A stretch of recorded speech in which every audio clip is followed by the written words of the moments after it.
Eu quero compartilhar com vocês hoje.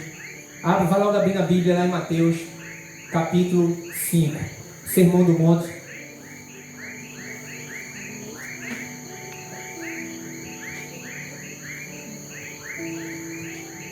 Sermão do Monte, Mateus capítulo 5, versículo 38 a 48. Esse Sermão do Monte, vou logo dizer uma coisa para você, viu? Esse Sermão do Monte é áureo para o cristão. Para quem quer seguir Jesus. Não é para o cristão, não. É para aquele que quer seguir Jesus, que se chamará cristão. Aquele que realmente quer submeter a Deus. Quer submeter a sua palavra. Sermão do Monte. Ali são os ensinamentos de Jesus de como nós devemos nos portar diante da sociedade, diante do próximo, diante de Deus. São princípios para a vida cristã. São princípios que nós devemos andar. E tem uns aqui que são pesados. Quando nós, seres humanos, cheios de falhas, cheios de limitações, lemos. E um desse texto no Sermão do Monte, uma dessas passagens do Sermão do Monte é essa, no capítulo 5, versículo 38 a 48. Que diz assim, que fala da vingança. Olha lá, da vingança. Diz aqui, ouvistes que foi dito, olho por olho e dente por... Pisou no meu pé, eu piso tanto. Não é assim a lei, é? A lei é assim? A lei nossa é. Pisou no meu pé, eu piso também. Aí Jesus diz, ouvistes o que dizem por aí? Como ensinam? Pisou no teu pé, tu pisa também? É olho por olho, dente por dente? Jesus continua. Eu, porém, vos digo, não resistais ao homem perverso, mas a qualquer que te ferir na face direita, volta-lhe também a outra. Literalmente, isso acontecendo, hein? Porque literalmente não é aqui o texto. A gente tem um estudo sobre isso, né? Tem todo uma... Mas literalmente isso pode acontecer. Mas literalmente isso também é. Quando 10 baterem na tua face, dá a outra. Quando te ofenderem, olha com amor. Quando te ofenderem, te caluniarem, resistirem contra você, é isso. Dá a outra face. Não resista ao inimigo. Não lute com ele. Não beba do veneno dele. Jesus está falando isso. Jesus está ensinando. Jesus está fazendo aqui uma questão, fazendo um contratempo aqui com a questão humana e divina. Como é que o homem reage em certas situações, mas como é que ele quer que o homem reaja o servindo? E ele continua. Ao que quer demandar contigo, demandar, né? Brigar, demandar contigo e tirar-te a túnica, deixa-lhe também a capa. Tira a túnica, também deixa a capa. Se alguém te obrigar a andar 1 milha, vai com ele 2 milhas. Dá a quem te pedir, e não voltes as costas ao que deseja que lhe emprestes. Isso aqui Jesus está falando para judeu, querido. E quando Jesus diz assim, se alguém te obrigar a andar 2 milhas, 1 milha, anda 2 com ele. Porque na lei romana, um soldado romano, ou um cidadão romano, principalmente um soldado romano, ele poderia muito bem estar lá com suas armas, mochila, o que fosse, encontrasse um judeu na rua, ele poderia chamar esse judeu, chamar essa pessoa e dizer, carrega as minhas coisas 1 milha. E isso aqui para um judeu era terrível.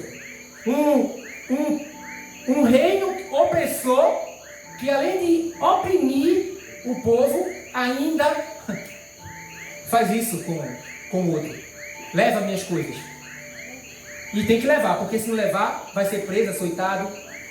E o cara tem que levar. O cara vai levar ali com o coração aberto, querido? O cara vai levar ali com o coração voluntário? De jeito nenhum. Ele vai levar aquilo ali blasfemando, miserável.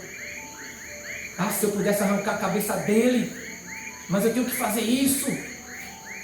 Aí Jesus diz, quando mandares fazer isso, tu não anda 1 légua, anda 2 com ele. É o quê? Aí já anda 1, já querendo arrancar a cabeça, imagina 2. Eu ainda vou dar mais 1 légua para esses opressores, Jesus, sim. Esses são os princípios do reino. Esse é o princípio do reino. E leve sorrindo, leve voluntariamente. Quando se fala isso, Jesus para esses homens, para essa cultura judaica, para nós não é diferente, porque a essência humana é a mesma, pecadora sempre. Eu vou fazer bem a quem me faz mal? Essencialmente falando, em relação ao homem, ao pecado, eu vou fazer o bem a quem me faz mal? Isso não entra na nossa cabeça, essencialmente falando, na nossa queda. Somos caídos, pecadores. Mas quando Jesus, ele entra na nossa vida, é esse princípio que nós temos que viver. É esse princípio que nós temos que andar, de obedecer. Eu tenho que fazer o bem para quem me faz mal. Aí Jesus continua no texto. Ouvistes que foi dito, amarás a teu próximo. Amarás a teu próximo e odiarás o teu inimigo. Isso era das leis de Moisés. A Mishnah, os judeus, os fariseus, eles ainda interpretaram a lei de Moisés colocando ainda interpretações que beneficiavam eles. O povo era ensinado dessa forma aqui. Odiar Roma, odiar samaritano, odiar os inimigos de Deus. Não foi judeu, não foi do nosso meio, não foi do nosso grupo, nós odiamos. Eles eram ensinados assim. Aí Jesus vem e dá aquela tacada. Para me seguir, os princípios do reino são esses. E ele diz, ouviste que foi dito, amarás a teu próximo e odiarás o teu inimigo? Eu, porém, vos digo, amai vossos inimigos e orai pelos que vos perseguem. Orar por Roma, orar pelos samaritanos, porque os judeus eram inimigos mortais de samaritanos, samaritanos inimigos mortais de judeus. Orar por os cães, que era assim que eles chamavam aqueles que não eram judeus, cães. Jesus estava ali com aqueles homens, preparando aqueles discípulos, moldando o coração daqueles discípulos, para que se tornassem homens segundo o coração dele, o coração de Deus. Ele continua, amai vossos inimigos e orai pelos que vos perseguem, para que vos torneis o quê? Filhos do vosso Pai Celeste, porque Ele fez nascer o sol sobre os maus e bons, e vi chuvas sobre justos e injustos. Sendo Deus, Jesus, o próprio Deus, quando Deus manda chuva, quando Deus manda sol, só vem para os crentes? Só vem para os bonzinhos? Hein? Claro que não. Vem para os maus e vem para os justos. E por que nós não podemos também amar o nosso inimigo? Eu hoje, querido, eu estava fazendo a mensagem desde ontem, pensando nessa mensagem, pensando em algo que estava mexendo muito comigo, no meu coração. Me veio um sentimento que não era bom, um sentimento ruim. E eu orei a Deus, Senhor, não é isso que eu quero, irmão. E eu, quando estava fazendo essa mensagem, um amigo manda um vídeo para mim. Eu ia postar um vídeo no grupo, ia fazer para mais, Deus me livre de postar aquele vídeo. Quem quiser depois ver particularmente, mas dá náusea. Em mim deu vontade de vomitar. Eu estou falando sério. De ver uma mãe espancando uma filha de 5 anos de idade, parecendo um homem. Soco no estômago, chute, botando o joelho no pescoço dela, segurava pelo cabelo e rodava e jogava no chão, parecia que estava dando jiu-jitsu. Eu vendo aquilo ali me deu vontade de vomitar. A minha vontade era de entrar no celular e pegar aquela mulher do outro lado.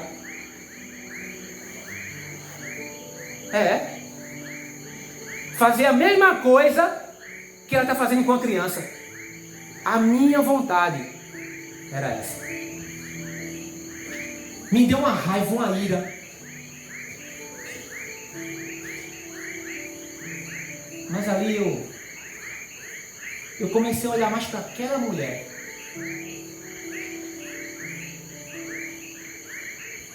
E eu fiz, Senhor, eu tenho que amar uma mulher que faz isso, porque a atitude dela me torna inimigo dela, porque os atos dela me tornam inimigo dela, e eu tenho que amar essa mulher, Senhor. E a vozinha de Jesus no meu coração foi: eu não te amo? Você é melhor que ela?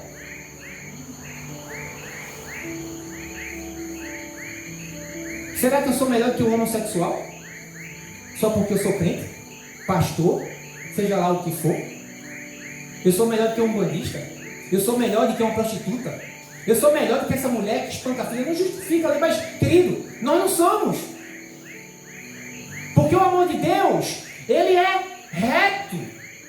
Ele tanto é para mim, tanto também para aquela mulher, porque um dia também eu tinha prazer no pecado. Como eu já falei, a minha vontade era de entrar naquele telefone, pegar aquela mulher e fazer a mesma coisa que ela está fazendo comigo, com a criança.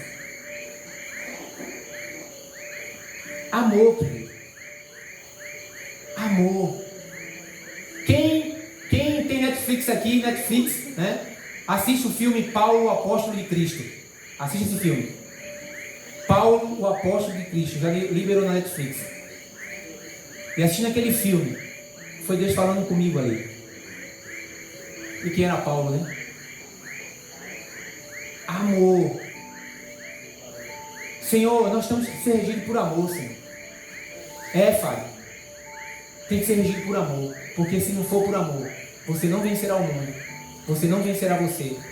Você não conseguirá. Daminatius ad bestias. Sabe o que é isso, querido? Daminatio ad bestias, em latim, quer dizer condenação às bestas. Era isso que fazia com os cristãos do primeiro século. Quem são os cristãos do primeiro século? Aqueles que, desde o início de Jesus até 100 anos. Primeiro século. Cristãos que foram para as arenas serem devorados por leões. Porque simplesmente eram leões. Eram cristãos, desculpa. Eram cristãos.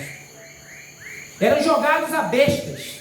Era uma forma de pena capital romana, na qual a pessoa condenada era morta por animais selvagens, geralmente leões ou felinos. Soltava os condenados na arena para divertir o povo. E muitos deles eram cristãos. Porque era uma ameaça para o império. Por quê? Porque os cristãos não se ajoelhavam diante da imagem do imperador. Isso era uma das causas.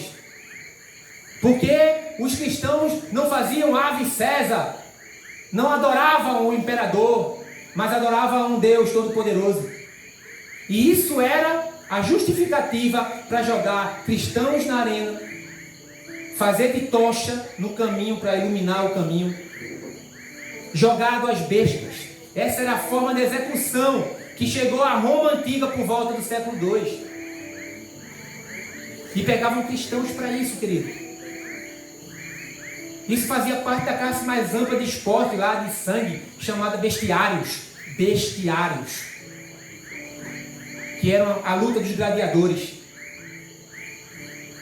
Imagina, hoje você pode dizer, eu aceito Jesus. Aqui, porque tem países ainda aí, que uma vez que você confessa Jesus Cristo, você é condenado à morte. Interessante que esses cristãos que vivem sob pressão, sob perseguição, eles são muito mais fortes, muito mais perseverantes do que nós que vivemos uma liberdade cristã e não sabemos aproveitar. Amor. Tácito afirma, um escritor do primeiro século, afirma que durante a primeira perseguição aos cristãos, sob o reinado de Nero, após o incêndio em Roma em 64, os cristãos eram jogados aos cães, leões e bestas, porque Nero tocou fogo em Roma e acusou os cristãos. E os cristãos começaram a ser perseguidos, porque acusavam eles de ser os culpados do incêndio em Roma. Sabe, queridos, na história houve muitos homens maus, perversos. Vou citar alguns aqui, que eu ia até colocar aqui, mas eu não fiz os meus slides aí. Na história humana houveram muitos homens maus. Esse é o mais conhecido na história. Pelo menos a gente conhece mais, que a história é mais recente, vamos dizer assim. Adolf Hitler. Nazista, da Segunda Guerra Mundial, que exterminou ao seu comando mais de 6 milhões de judeus, e juntando tudo, judeu, prisioneiro, testemunho de Jeová, cigano, negro, foram mais de 20 milhões de pessoas. Muito mais. Isso é porque não contaram, né? Mas só de judeus foram 6 milhões no campo de concentração. Agora, interessante que Hitler, ele amava tanto a sua cadela Blonde, mas matava a gente. Ele amava a sua cadela, uma pastora alemã, mas matava crianças. Só de crianças exterminadas no campo de concentração foram 1,5 milhão de crianças indo para a câmara de gás e sendo incineradas, queimadas até o pó. Cruel. E os seus militantes faziam coisas mais cruéis ainda. Outro perverso na história, Mao Tse-tung. Mao Tse-tung foi o presidente da República Popular da China. Matou ao seu comando 70... Vou trocar aqui, queridos, que a bateria foi embora. 77 milhões de pessoas. Outro. Esse aqui. Mas tem mulher nesse meio também. Não só foi homem. E eu pesquisando encontrei algumas mulheres, mas essa aqui era mais cruel. Deus me livre de casar com uma mulher dessa. Quando o marido dessa mulher morreu, e o nome dela é Imperatriz Cixi. Com a morte de seu marido, a Imperatriz Cixi governou a China entre 1861 até 1908, na dinastia Qing. Matou ao seu comando mais de 12 milhões de chineses. Outro, Saddam Hussein. Saddam Hussein, todo mundo lembra. Saddam Hussein, ditador lá no Iraque, perseguia e matava seus opositores, responsável pela execução da população curda, queria fazer um genocídio, responsável pela invasão no Kuwait, aonde resultou na violenta guerra do Golfo Pérsico e aumentou o número de vítimas para aproximadamente 2 milhões de pessoas. Lenin,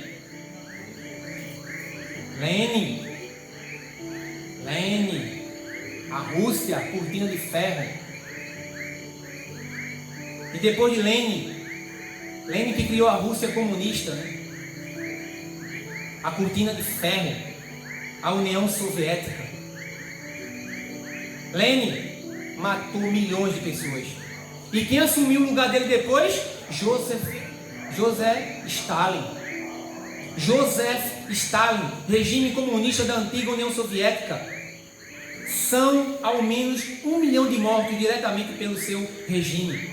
Mas o número pode chegar a 20 milhões de vítimas se contarmos aquelas que morreram pela fome provocada no seu governo e pessoas que foram deportadas e nunca mais retornaram.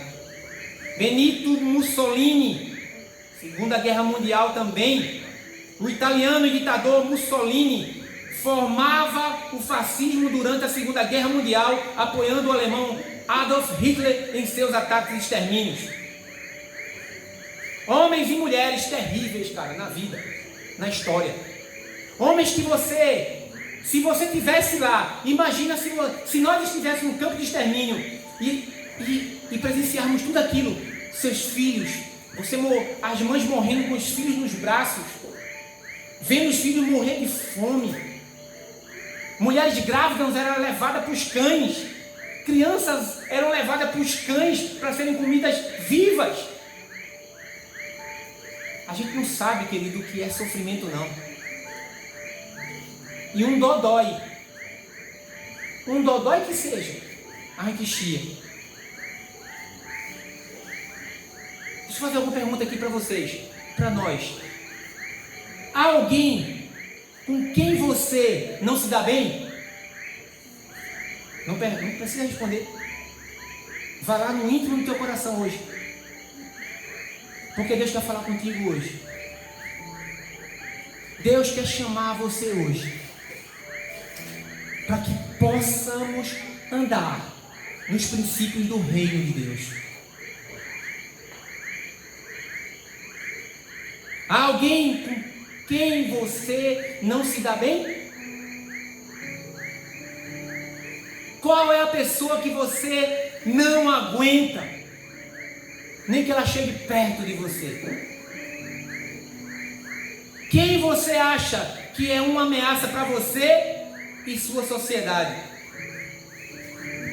Esse é seu inimigo? Jesus ordenou, querido, que você o ame. Jesus ordenou que eu o ame. Jesus ordenou que nós o amássemos. Entende isso que eu estou falando aqui?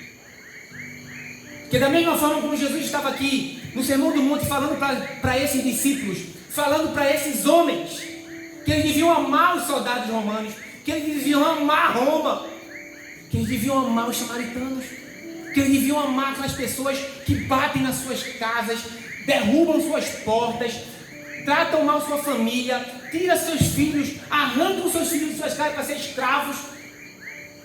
Jesus está dizendo, essas pessoas que vocês têm que amar. Porque ele diz, é muito fácil amar quem te ama. É muito fácil dar a quem te dá. Mas ama teu inimigo. E ora por aquele que te persegue. Isso é cristianismo. Isso é princípios do reino de Deus. E a pergunta é a minha também, mas Senhor, como amar os inimigos? Como amar, Senhor, os inimigos? Como amar, Ralph? Como amar, seu Ademir? Como amar, Leandro, Cacá, Márcia? Como amar todos os escritores? Como amar o inimigo? De você, de mim, de nós, isso não é capaz. Como amar então? Há uma mágica? Não há mágica. Há uma decisão. Porque amar é uma decisão. Eu sempre falei com um amigo meu que ele dizia que amar não é decisão. Meu irmão. Amar é uma decisão. Porque você olhar, como eu estava olhando para essa menina, para essa mulher hoje, espancando aquela criança. E eu tive que parar tudo. Primeiro para orar por mim. Senhor, trata no meu coração, porque se eu pegasse essa mulher, trata primeiro o meu coração, Deus. Depois eu orei por ela. Porque não vem de mim, só Deus. Como amar os inimigos? Peça a Deus. É simples. Peça a Deus. Como amar meu inimigo? Peça a Deus. submeta-se à sua vontade. Amém? Amém. É isso mesmo. Isso é o princípio do reino de Deus.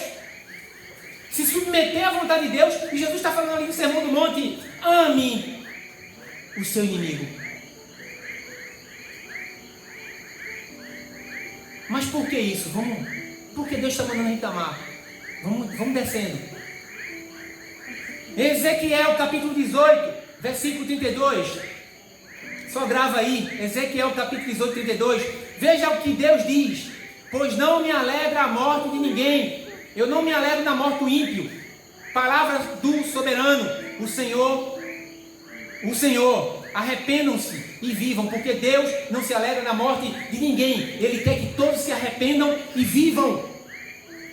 É por isso que ele dá tempo, ele é longânimo, porque quer que as pessoas o conheçam e se arrependam. Deus está dando tempo à humanidade para que elas se rendam a Ele, para que fujam da sua ira vindoura, porque Deus não tem prazer em irar-se com ninguém.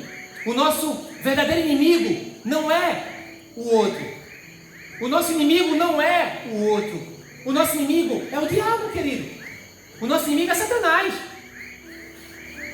Mas nós vemos o outro como inimigo. O nosso inimigo não é o outro, o homem. É Satanás, que nos atiça, né? Que nos leva a odiar uns aos outros, fazendo sugestões de ódio, fazendo sugestões de preconceitos e conceitos, sem ao menos conhecer a pessoa no seu íntimo. Amar os inimigos é um testemunho poderoso, e é por isso que Jesus diz: ame o seu próximo, ame o seu inimigo, ore por aqueles que te perseguem. É um testemunho poderoso. Sabe por quê? Lá em Atos capítulo 7, a história linda ali de Estevão. Estevão que foi apedrejado.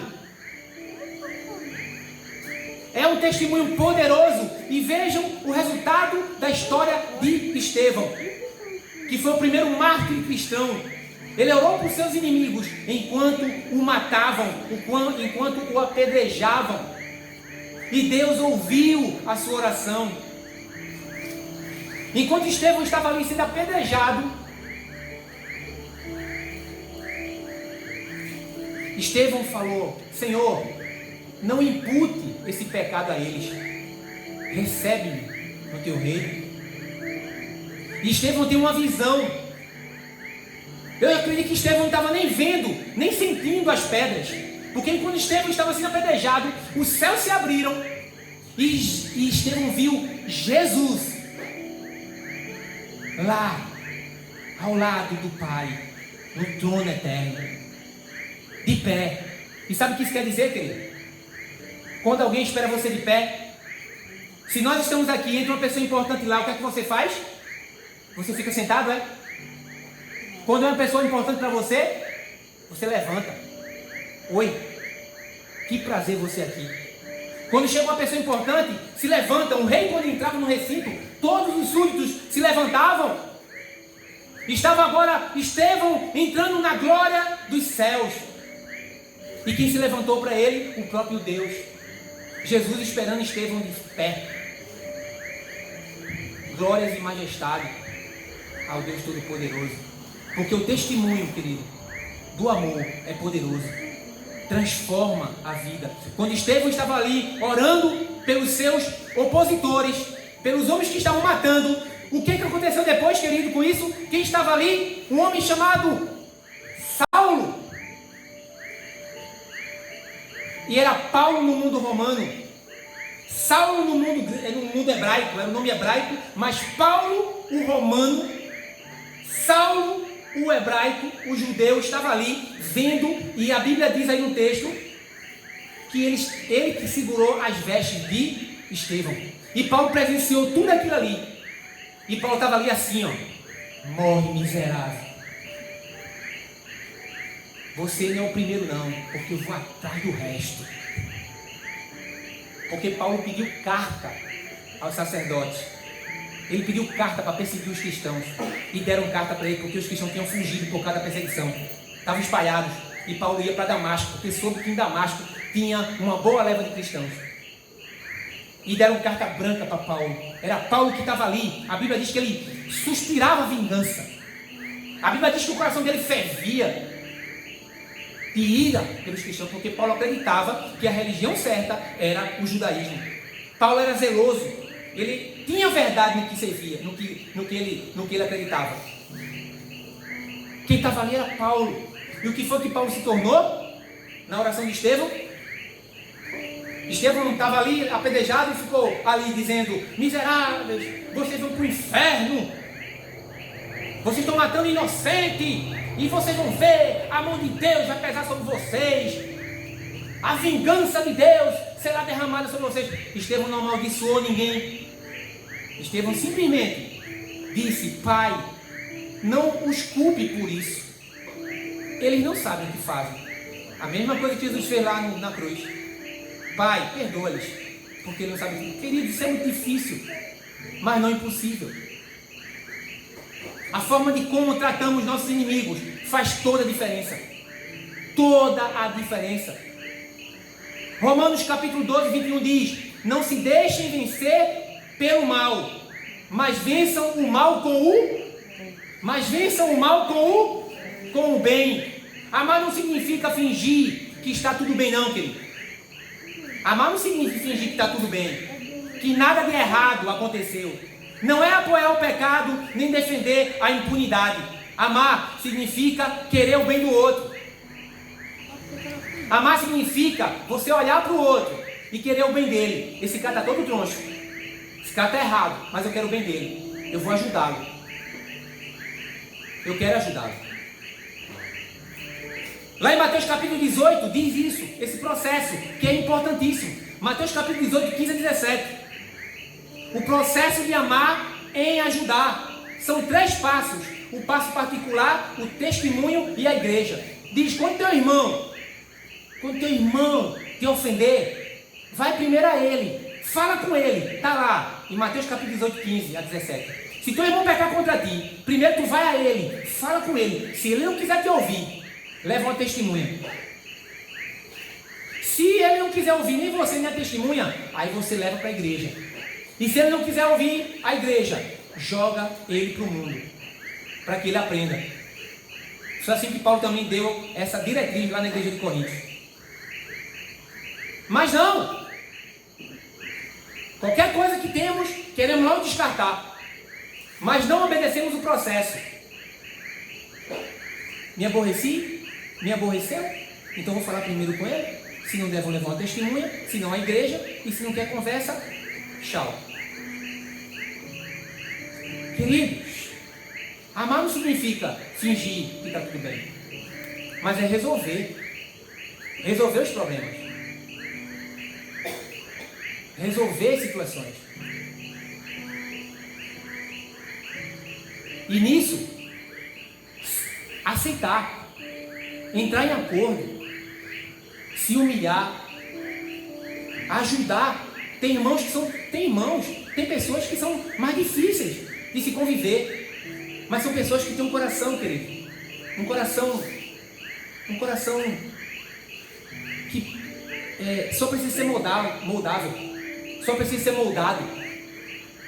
Tem muitas qualidades, mas um dos defeitos que tem é descartado e perde-se muito. Olha aí, se Paulo não tivesse visto esse grande testemunho aí de Estevão, né? Na estrada de Damasco, Paulo tem um encontro com Jesus. E quem foi Paulo? É isso, querido.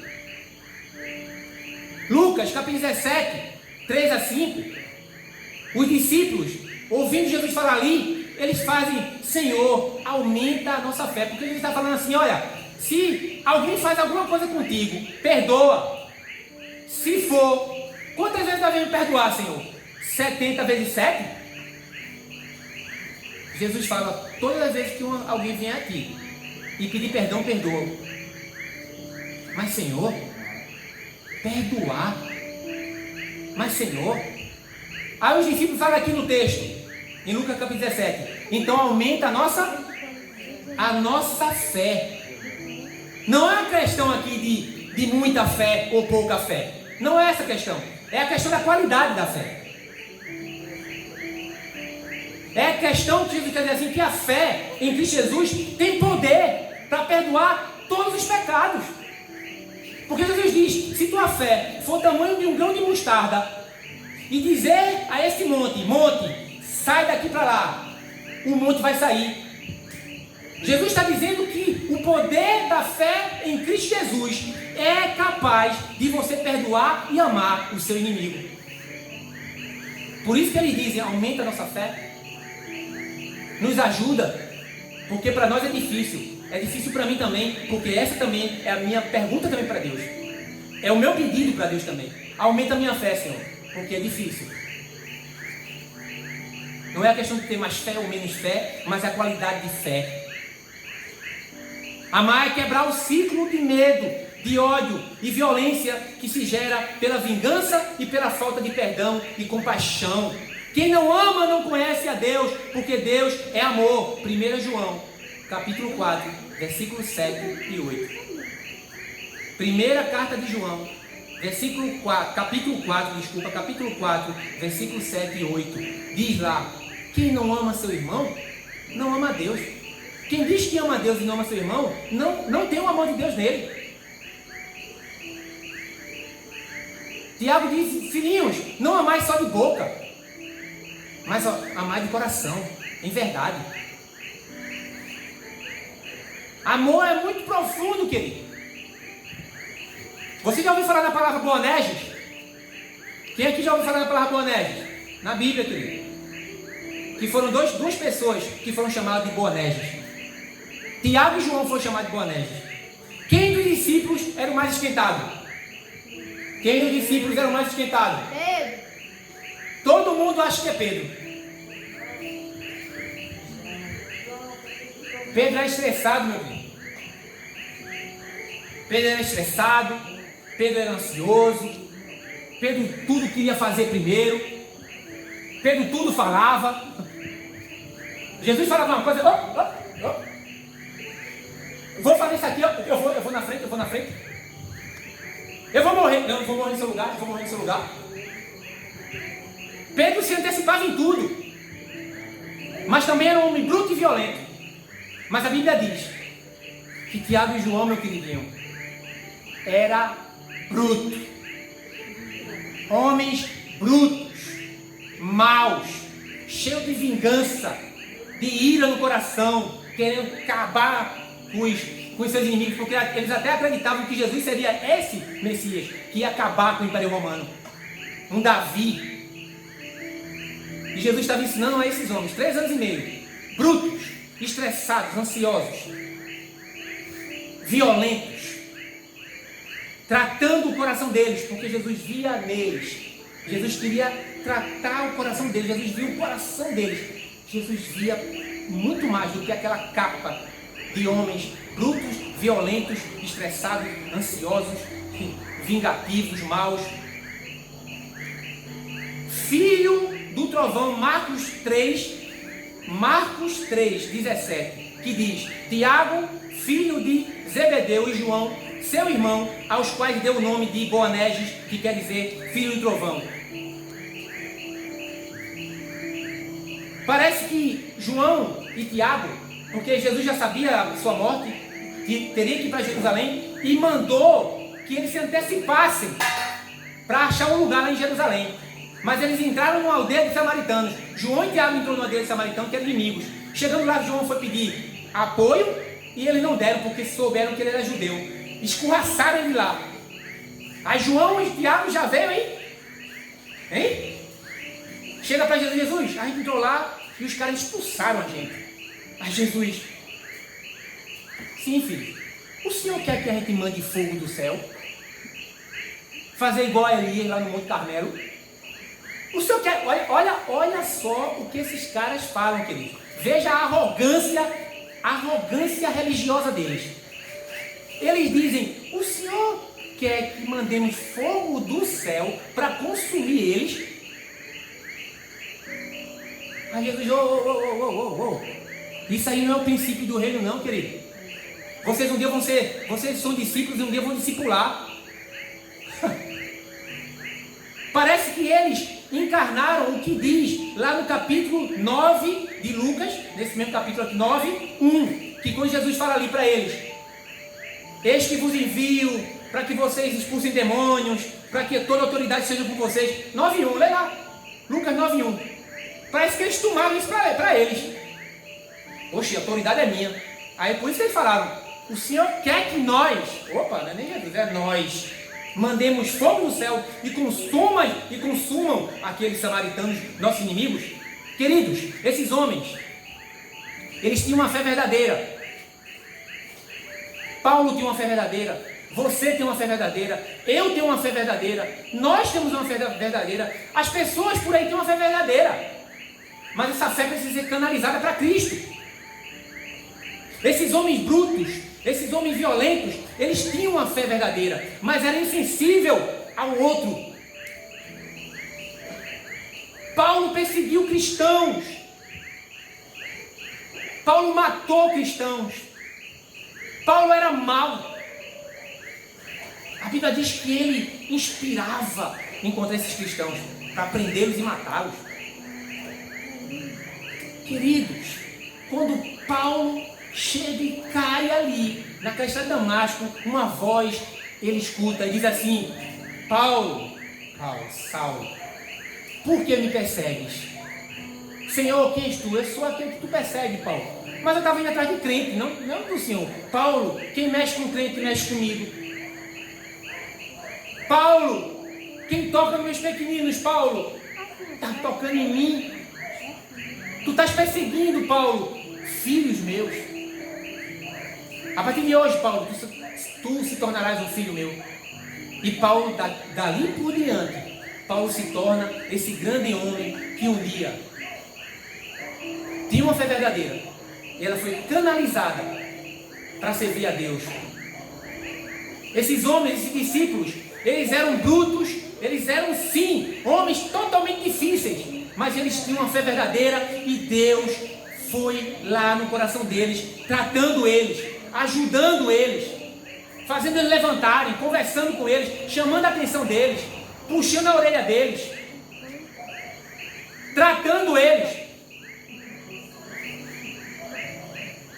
Se eles não quisessem, não ficavam. Mas os que ficavam aprenderam, os que ficaram aprenderam. Porque Jesus também tinha vários discípulos. E quando ele começou lá em João capítulo 6, dizer o que era a missão dele, daqueles 70 e de outros restantes, só ficaram 12. Os 12 ficaram. E Jesus ainda pergunta para os 12: vocês querem ir embora também? Vê lá, João capítulo 6. Aí Pedro diz: para onde nós vamos? Se nós conhecemos a palavra da verdade que és tu. Jesus falou: só ficaram vocês, se quiser ir embora também vá. Mas esses que ficaram tinham um coração para ser tratado, mas eram homens brutos, insensíveis, homens estressados, homens cheios de vingança no coração, cheios de ira. Eram homens que foram tratados por Deus. Pedro, o brutão, diz na sua carta: sobretudo, amem-se sinceramente uns aos outros, porque o amor perdoa muitíssimos pecados. João, o apóstolo do amor, o cara que era chamado Boanerges, filho do trovão. Agora João tem 3 cartas na Bíblia que está lá, 1 de João, 2 e 3, o cara só falando de amor, amem uns aos outros e tal. E era o cara que pediu a Deus, a Jesus, para mandar fogo lá em Samaria. E Pedro, que tacou a espada lá na orelha de Malco, do soldado quando Jesus estava sendo lá no Getsemane, quando foram pegar Jesus para ser julgado e morto, crucificado. Chega lá, Judas, né? Mestre, dá o beijo e tal, tem toda aquela cena. Aí Pedro puxa uma faca, uma espada e tome. Aí vocês acham que Pedro queria... Vocês acham que Pedro mirou na orelha? Hein, gente? Tu acha que Pedro mirou na orelha? Espera aí, vou pegar a espada e vou mirar só para tirar um pouquinho de sangue na orelha. Pedro atolou para matar. Com certeza eu acho que Pedro mirou foi o pescoço. Ou então vão, sei lá o que. Pedro deu para matar. Não vamos aqui botar a mãozinha e dizer que Pedro não. Ele deu para ferir mesmo. Mas pegou na orelha do soldado. O que foi que Jesus fez? Pedro, guarda a tua espada. Porque quem com a espada fere, com a espada também será ferido. E colocou a orelha do cara lá no lugar. Amor. A vida de Malco nunca mais foi a vida de Paulo nunca mais foi a vida de Pedro nunca mais foi a vida de João e Tiago nunca mais foi a minha vida nunca mais vai ser a mesma. A tua vida nunca mais vai ser a mesma. Sabe por quê, querido? Porque eu tenho um Deus que trata o meu coração. Eu tenho um Deus que eu confio que trata o teu coração, que trata o nosso coração, a partir do momento que você se submete a isso. E Ele nos ensina a tratar uns aos outros, a ajudar uns aos outros, mesmo que a pessoa às vezes seja difícil. Eu não sou uma pessoa tão fácil. Eu também tenho amigos aqui do ministério mesmo, quando a gente começou, que era pau aqui. Era. Todo mundo novo convertido, tudo sem tratar, tudo bruto. Era tudo bruto mesmo. Aqui, teve situação mesmo com um amigo aqui do ministério aqui, no início aqui, que eu pulei um carro. Eu pulei um carro para pegar do outro lado. De tanta raiva que ele me fez. Só quem conhece ele aqui é Márcia. É a única antiga que está aqui. Sabe quem é, né? Começa com G. A gente brincava direto. E eu pulei um carro para pegar o outro lado, que ele ficou me provocando. Rapaz, ele é um dos meus melhores amigos. Porque nós nos submetemos a tratarmos. Nos tratamos. Eu tenho amigos difíceis também. Mas amigos que eu ajudei a ajudá-los. E eles também da mesma forma. E até hoje eu preciso de ajuda. E estava aí João, Tiago, esses discípulos, todos esses aí, agora, Pedro, Plutão, escrevendo cartas de amor. Sobretudo, amem-se intensamente uns aos outros. Deus transformou o coração deles. Mesmo Jesus, conhecendo o temperamento difícil de seus discípulos, os chamou, realizou uma obra neles e através deles. Seus temperamentos foram transformados e passaram a ser servos que amavam a Deus e ao próximo acima da sua impulsividade, fervor ou desejo de justiça e vingança, aplicando a força do trovão de seus corações em prol do reino de Deus. Toda aquela força do trovão, toda aquela brutalidade daqueles discípulos e daqueles homens foram canalizados para o amor. Para o amor. Para o amor.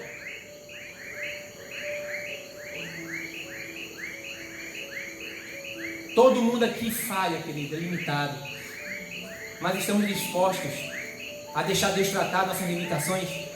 Estamos dispostos a deixar Deus tratar as nossas fraquezas? Estamos dispostos a expressar para Deus o quanto nós somos incrédulos de não acreditar no outro?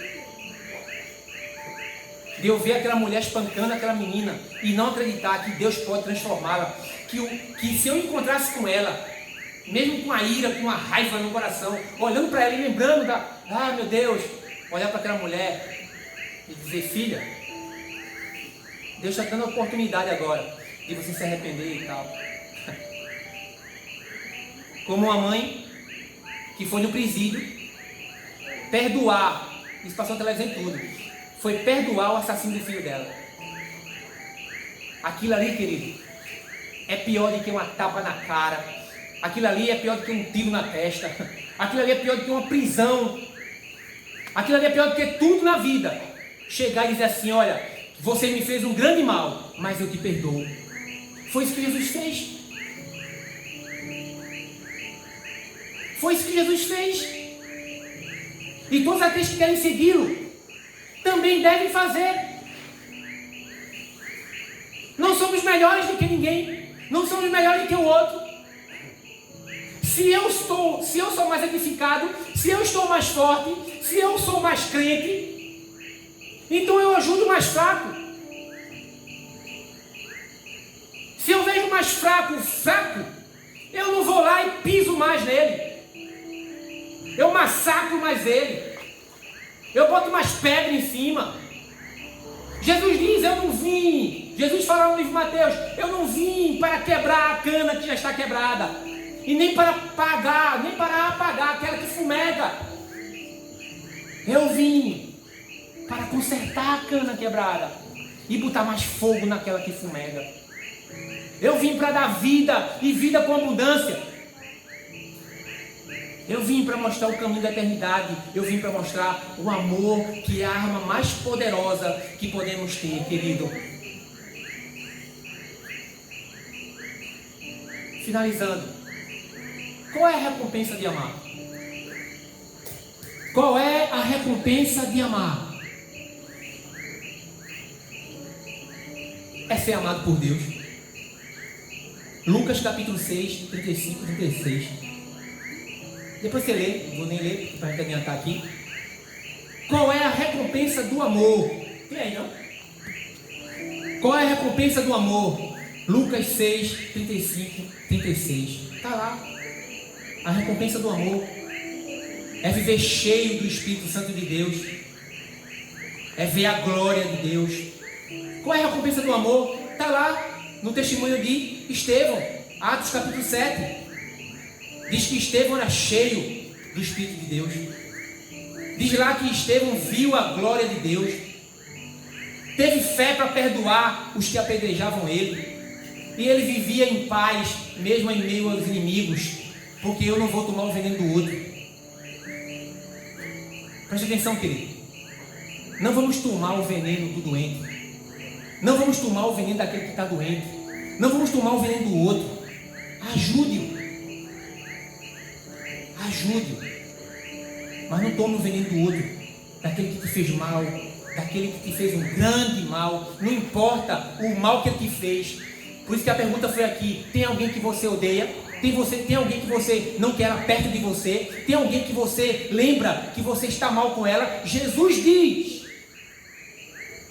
quando for oferecer o teu sacrifício a Deus e lembrares que tu tem alguma coisa com teu irmão, tu vai lá, se humilha e pede perdão para ele. Aliás, se ajeita com ele.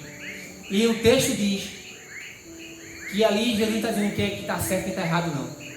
Mesmo eu, sendo eu o culpado. Aliás, sendo eu não o culpado. Se eu sei que eu tenho alguma coisa com o irmão meu, eu tenho que resolver.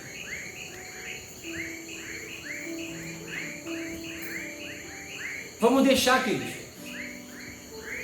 Vamos deixar de viver uma vida cristã de pregação, de igreja, religião, de ação, atividades. Tudo isso é bonito demais. Mas isso aqui é para quem quer se submeter à vontade de Deus. A vida cristã é uma vida de amor.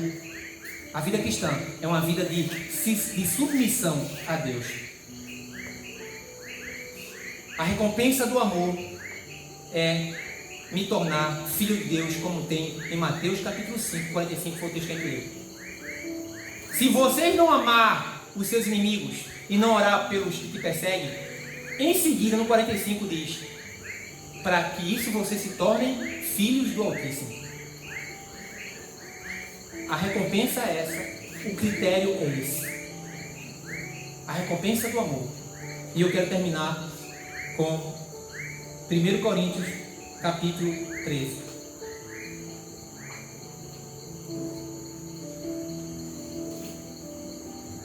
Primeiro Coríntios capítulo 13. Todos, por favor, abram as suas Bíblias, quem tiver com Bíblia. O que é o amor? O que é amar? 1 Coríntios capítulo 13. Ainda que eu falasse a língua dos homens e dos anjos, se não tiver amor, serei como um bronze que soa, ou como um símbolo que não retina, como um sino que não tem badalo. Ainda que eu tenha o dom de profetizar e conheça todos os mistérios, toda a teologia, toda a ciência, ainda que eu tenha tamanha fé a ponto de transportar montes e não tiver amor, nada serei. Ainda que eu distribua todos os meus bens entre os pobres e ainda que entregue o meu próprio corpo para ser queimado, se não tiver amor, nada disso me aproveitará. Aí ele diz, olha aqui o que é amor. Amor é paciente, é benigno, o amor não arde em ciúmes, não se ufana, se ensoberbece, não se ensoberbece, não se ufana, não se conduz inconvenientemente, não procura os seus próprios interesses, não se exaspera, não se ressente do mal, não se alegra com a injustiça, mas regozija-se com a verdade. Amor. Tu tem alguém que você não gosta? Tu tem alguém que te faz sofrer? Tu tem alguém que você não suporta ele? Tá bom.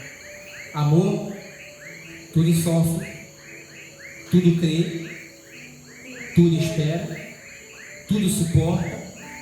O amor jamais acaba. O amor jamais acaba. Mas havendo profecias, desaparecerão, havendo línguas, cessarão, havendo ciência, passará.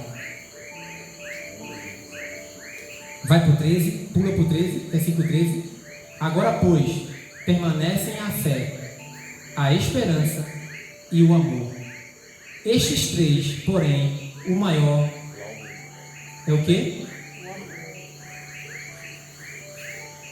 Você pode rodopiar, você pode ser conhecido de teologia, você pode ter um ministério fantástico, você pode ser um crentão, você pode ser a pessoa mais legal da face da terra, você pode ser, amigo, dar sua roupa para o outro, você pode dar sopa, né? A gente pode dar sopa, cesta básica, fazer um monte de caridade, de bondade, a gente pode fazer o que for. Mas se no teu coração não tiver amor sincero, amor genuíno, você não está fazendo nada para ter o reino dos céus. Você não está fazendo nada para alcançar a Cristo. Você não está fazendo nada para que você veja a glória de Deus. Entendeu, gente? Amor.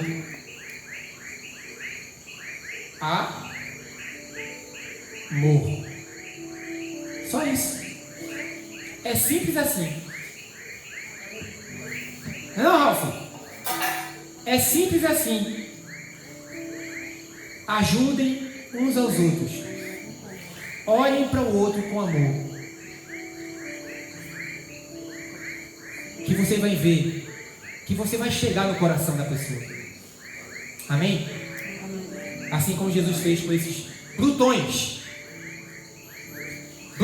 discípulos, homens que foram lapidados por Deus.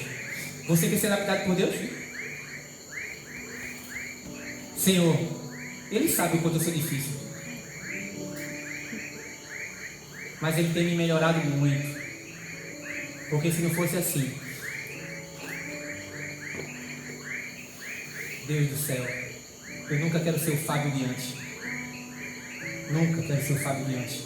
Aquele Fábio morreu, mas às vezes ele quer ressuscitar, mas eu não quero. Eu quero que Deus transforme o meu coração ao ponto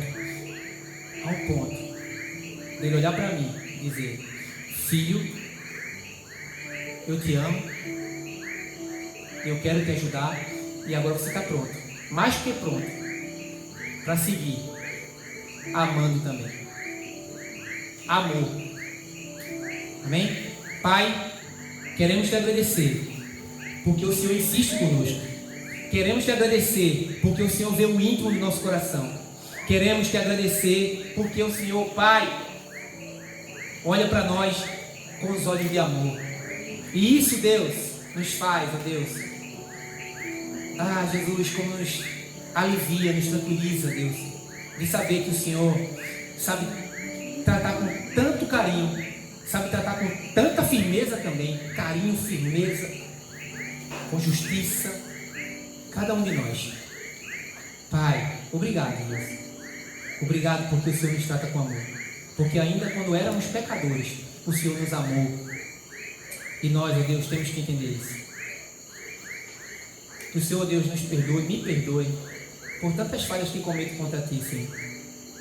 Mas eu quero, Senhor, eu quero cada vez mais Te servir. Eu quero cada vez mais Te conhecer. Eu quero sim, Deus, que o Senhor me ajude. Assim como foram lá Teus discípulos, que ali olhando para Ti, eles pediram para que o Senhor, Deus, aumentasse a sua fé.